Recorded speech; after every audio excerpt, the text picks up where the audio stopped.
I'm Matt at Nexus Baseball, and this is episode 36 of the Tommy John Epidemic. This series is a YouTube read of content from the book Plague of the Gods, an outsider's perspective on baseball's Tommy John epidemic, which is available now on Amazon. I decided to put this content on YouTube to make the material as accessible as possible. This series examines the science behind the most superhuman action the human body can produce, accelerating a baseball up to 100 miles per hour.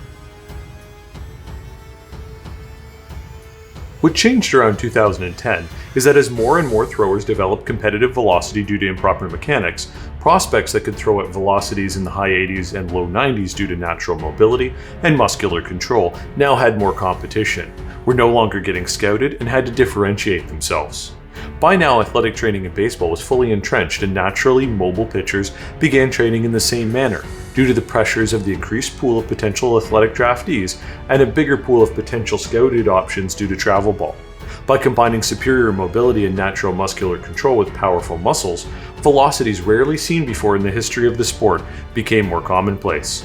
Pitchers were taught to redline first for coaches, then for scouts, and then to be competitive in the game, to keep up in the arms race with ever more powerful and athletic hitters. If you tell a kid he needs to throw 95 miles per hour to even be considered, he will try to do so regardless of the safety consequences and regardless of how he gets there. Ironically, smaller pitchers were most likely better protected, as without the larger levers and bigger frames, they required better timing and serratus use to even approach the velocities of the bigger pitchers. Many pitchers were throwing harder and harder with bigger and bigger muscles, trying to power through inadequate mobility without addressing the poor movement patterns that required them to use so much muscle in the first place.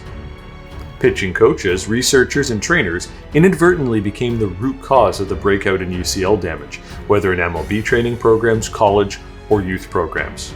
Pitchers became a product of a system designed to build better athletes and more velocity without a strong understanding of how the velocity should be generated. In youth pitchers, this was then combined with incredible pressures to perform to get noticed, as well as more and more overuse than ever before by developing bodies with immature ligaments in the travel ball and showcase system that had developed.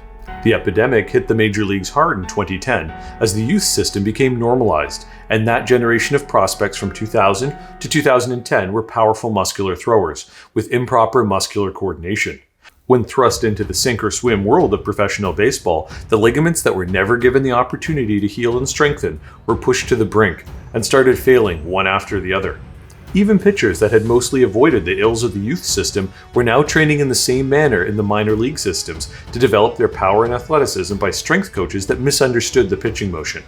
If you couldn't throw hard enough to move up in the minors, this was the path provided and encouraged by the teams. More strength, more weights.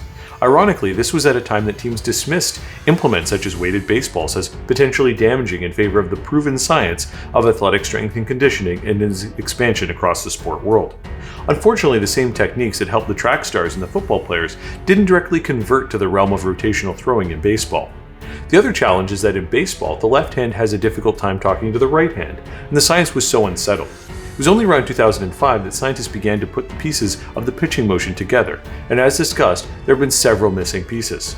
Pitchers in the major and minor leagues are trained by pitching coaches who look primarily at the results, how to get the ball moving, the consistency and repeatability of the motion. The athletic trainers know little about pitching and are not scientists, and so do their best to make pitchers better athletes in general. Meanwhile, the research scientists neither understood how the pitch feels nor how to train those abilities. No group has the knowledge base of the other, and none of them communicate well. Resultantly, they all try their best to help create a winning product safely, but this lack of communication and coordination has significantly hampered efforts. If all of this is the case, then why are throwers that show these characteristics not all on the operating table? The human body is incredibly complex and infinitely adaptable to the circumstances we place it into. Give it the stress of resistance and the muscles will grow. Put it in strange positions and it will adapt its posture. Starve it and it will burn muscle tissue to make itself more efficient. Human beings are designed to adapt and survive. If you force the body to throw in an incorrect manner to develop velocity in the baseball pitch, it will do its best to adjust to the situation and create development in the muscles, tightness in the fascias, and postural changes to adapt. For example, go into any big box gym in North America and you will see most of the gym population doing exercises with improper form, using the wrong muscles, poor stabilization, and putting themselves at risk of injury. Without proper training, this is commonplace, and yet weightlifting is a relatively safe activity. This is because if a weightlifter uses progressive overload techniques, starting with lighter weights and moving to heavier as they can do so without pain, they give their body the time it needs to make these adaptations. The result is muscular growth and development with terrible form and improper movement patterns. These adaptations will only go so far, however, and the squatter with terrible form might last 10 years before their knee or hip joints start to develop accumulated damage. The same with a recreational runner who might run before succumbing finally to arthritis in their knees, as due to aging or accumulation, their body can no longer compensate for their poor technique. This is the conundrum with baseball pitchers as well. One pitcher can throw with significantly worse form than another, but be better at adapting to those deficiencies and outlast them by a large margin, before finally succumbing to injury. There are also factors such as balance, muscular control, environmental factors, and simply random chance that can either bring down a pitcher or allow them to flourish with improper technique. They might throw with the lat, but have developed the forearm muscles correctly enough to counteract the effects significantly enough to succeed. Alternatively, they might have balanced out their incorrect force generation with additional mobility work to prevent the worst of the jarring forces from hurting the arm. Trainers like Eric Cressy have done a fantastic job of emphasizing mobility and muscular control in pitchers to counteract the more negative consequences of weightlifting. His clients are some of the most notable in professional baseball and a pioneer in a more anatomical and sport-specific approach to strength and conditioning for baseball players. The goal not being hypermobility, but a combination of mobility where it is required, stability to control it, and the ability to isolate and control the muscles correctly. Without correcting the root causes of the pitcher's technique, it becomes more of a question of when instead of if they will break. The same as the lifter or runner that does not utilize their body in the correct manner.